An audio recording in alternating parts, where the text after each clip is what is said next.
a quick look and a quick reminder at the essence of Peking Paris.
Welcome to the wonderful Automobile Club de France for the launch of the 8th Peking to Paris Motor Challenge. Participants, present participants for the last time, and obviously some future competitors as well.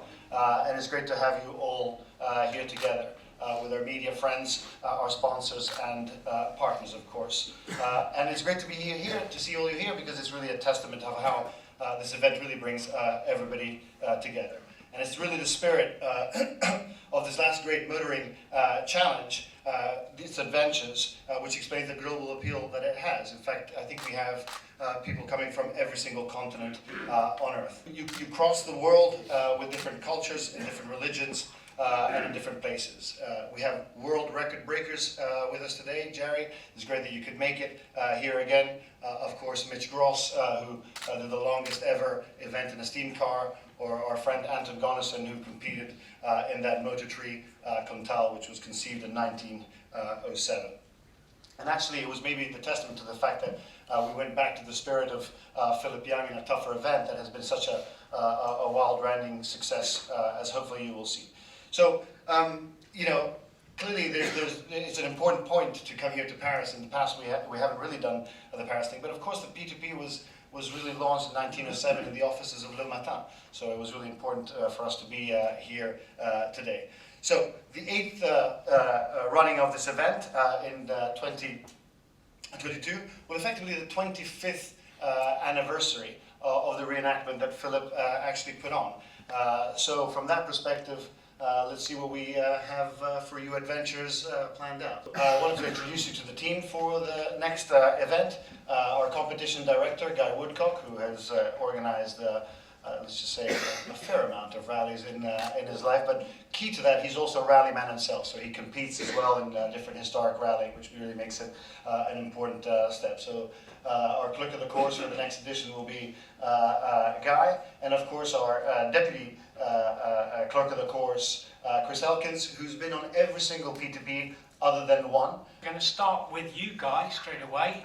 The dates for the event and what is the capacity of the entry? 28th of May through to the 3rd of July 2020. So that's the date, obviously, to keep clear in your calendars, ladies and gentlemen. It's one day longer, hence the route which Chris will reveal shortly. And the maximum number of entries, 110. So entries will be at a premium, as I'm sure you all appreciate. The interest that this event has generated will give us quite a difficult task, and we'll cover the issues of how you get an entry later in the presentation, ladies and gentlemen. Guy, what are the key elements that you think will differentiate the event from the 2019 edition? I think the brief that Thomas has given to us is that we want to keep this event as the toughest motor challenge that is on the planet for classic and historic cars. There'll be extra days in the desert of Mongolia and Kazakhstan, and then once we reach Europe, we're going to keep the pressure on you, ladies and gentlemen. It won't be a walk in the park once you hit Europe. The intention is to use our contacts within Europe to make sure you have enjoyable and taxing competition all the way through to Paris, ladies and gentlemen. The route will not be finalised yet. This is what obviously the team hope to do. So, Chris, over to you. All things being equal, on the 28th of May 2022, we'll all be leaving the comfort of our hotel in Beijing and travelling to the Great Wall. The Great Wall is the location for our start line celebrations. It's a noisy, colourful affair, lots of Chinese dancers and dragons, and the spectacle of all the cars as well. So it'll be a very noisy send-off. We have laid on a coach for your family and friends to come and join us for the send-off. 15,500 kilometres, 33 driving days, 4 rest days. It's quite a challenge.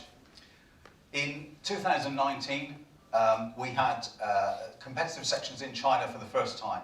I'm going to build on that for 2022, so you can expect some gravel off-road sections and some closed road sections as well, as we make our way to the Mongolian border at a place called Ho Hot. We'll spend 8 days in Mongolia with 6 nights under canvas. That's 1 day longer than 2019.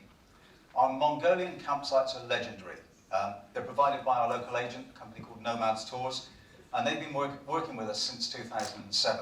They have a huge team of people, a fleet of ex-army trucks, and they transport all this equipment to the desert in the middle of nowhere and provide some of the best desert camping infrastructure in the business.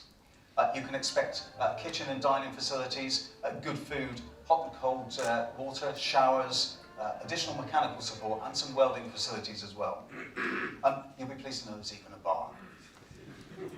Around 80% of the route in Mongolia will be off-road. That can be anything from properly constructed gravel roads to desert tracks. There'll be some sandy sections and some water crossings too. It's designed to test not only your driving and navigational skills, but your car as well.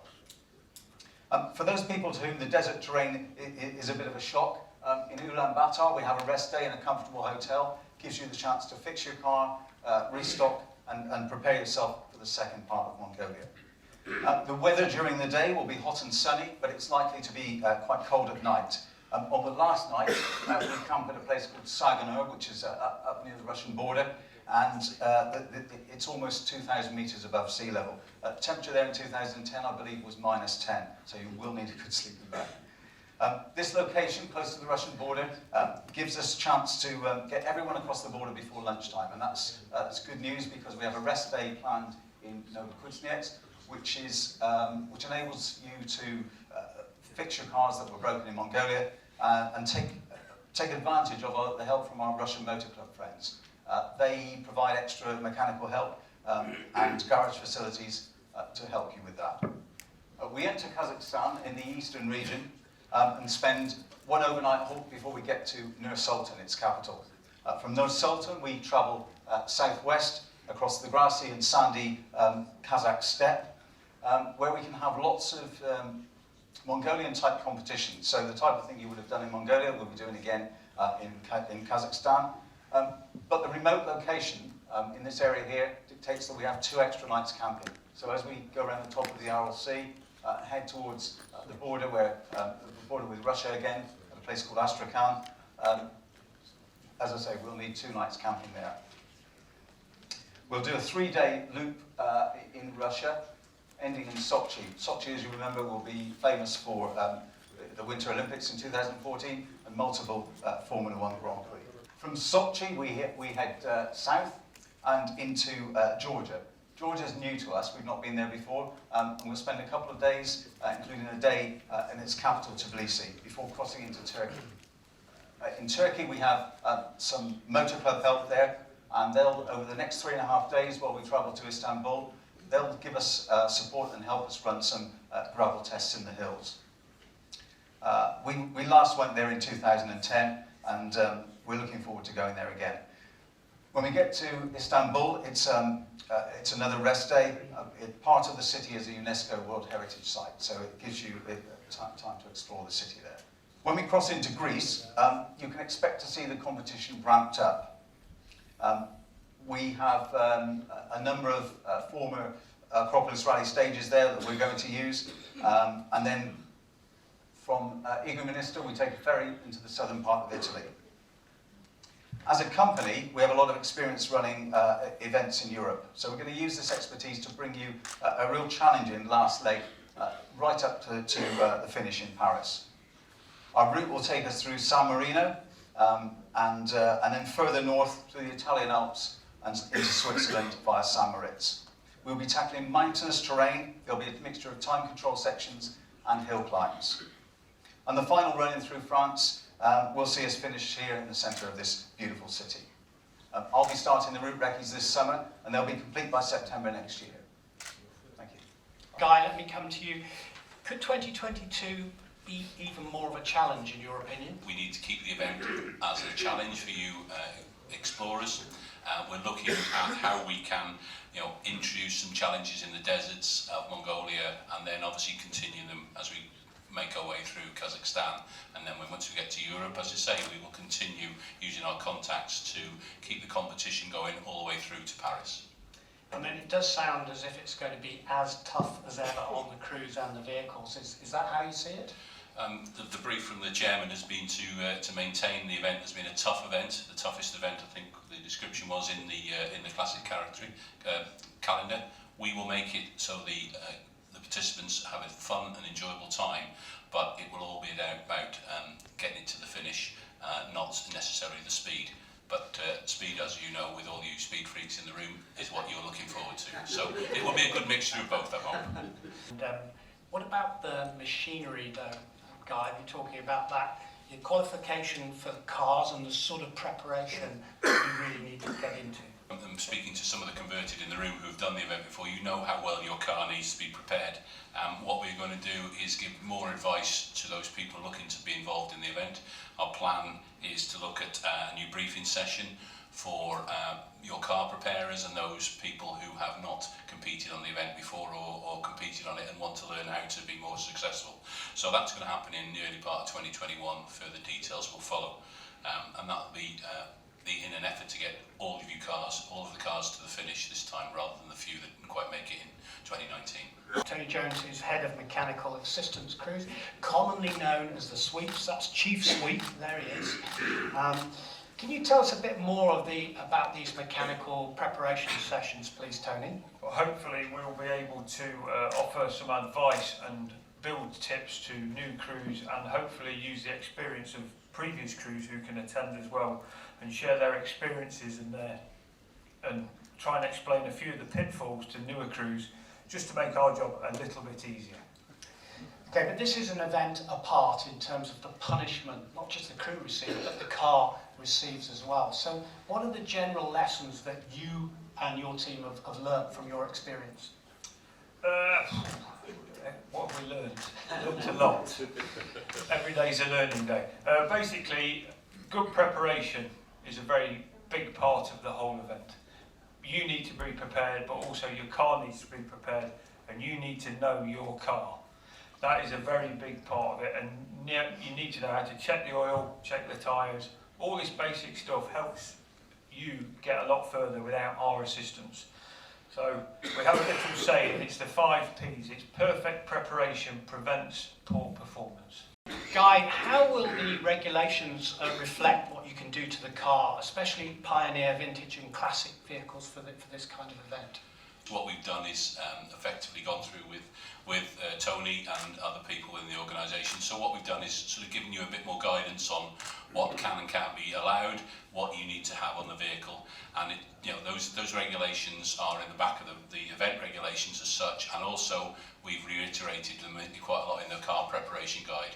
What I would ask is anybody who's having a car prepared, please make sure your car preparer sees these documents. It is very important. Quite often, and Tony will no doubt confirm this, we see cars turned up which have been prepared by the man who builds their race car, has no idea what they're letting themselves in for. So, certainly look at the regulations. Any questions, we're always there at Rally Office to be able to answer them for you. Guy, would it be advantageous to use some of the other events in build-up if you manage to get an entry? I think it's very important that if you are looking at doing the Peking to Paris, you look at competing on some of the other long distance events to make sure, one, you understand the car, secondly, the car understands you, and thirdly, obviously, that it is what it is for you. I mean, bringing on the car out on an event for 37 days is slightly different to take it for a run around the block. I would suggest that you look strongly at competing on similar events that are on offer. For our own events, we have the Pearl of India and we have the classic Sahara, which is coming back in October 21, which everybody tells me is the normal P2P shakedown event. So, if you've got a car, that's the ideal time to get it built and get it shaken down. But, you need to prepare the car, you need to drive a good 1,000 miles in the car, at least, because that seat you're going to sit in, as you'll know, is for 33 days and probably 12 hours a day. It needs to be comfortable. So, preparation of the car and preparation of yourself, both physically and mentally, is very important in my opinion. Chris Elkins, just talk about the enormity of this event from every aspect. It doesn't take too much working out to realise that taking 110 cars halfway around the world is a massive task. We have comprehensive logistical, mechanical and medical support crews travelling in 16 modified Toyota trucks. Thomas, I'm coming back to you now because you experienced part of the event in 2019. Camping being a very popular element. I think that the camping is really part of the soul of the event. First of all, it keeps you away from urban areas and the traffic and all the complexities that you have in different parts of the world. And a lot of the camaraderie is built up there, and it's something that you don't get to do every day, to sleep in the Gobi Desert or in Kazakhstan. So having spoken to so many of the previous participants, they said that a few more days camping was welcome. So we've listened to that and delivered that. As ever, I guess you would say the mechanical assistance crews, they're a key part of it. They get us to the finish line, etc. They're going to be out in force, aren't they, in 2022? Yeah, I mean, the 5 Ps of prior preparation prevents poor performance. We'll add another 2 for the Peking to Paris. This is, just realized, it is key. So, obviously our advice is to really prepare the cars as thoroughly as possible and ask questions from previous participants and, of course, to us as an organization. But let's face it, without the support of our mechanical assistants who work, tireless 24 hours a day for 37 days, it's difficult to think how to get to the end. With chassis broken and welding equipment needed and just re-engineering things that have been engineered a century before, is essential to have those who really know the stuff to get you to the end. Well, we're driving a Ford, and we went to the Russian Ford dealership, and then we got the car in the air. We did all the work. We helped and pointed and pushed, and everybody came around to look at the car. They wouldn't work on it, however, until they cleaned it, totally cleaned it. Tried to pay the bill, and they said, no, we take no money. And they all took pictures. We all had pictures. We all shook hands. Bill Klinder, who's with us today, he described P2P as a life-changing experience. It's a big part of the event. Look, you build a family. You're in the pretty difficult circumstances for 37 days of your life. Everything's thrown at you. And no matter how competitive crews are, they stop to help everybody else. And I think that's just simply, it epitomizes the etiquette of what goes on the event. So yeah, camaraderie, competition, of course, but fair play and always helping hand for people who are stuck in a difficult position. Amazing welcome from some of the people, especially in Russia and Kazakhstan. Let's just have a look at this because it was a feature of the event.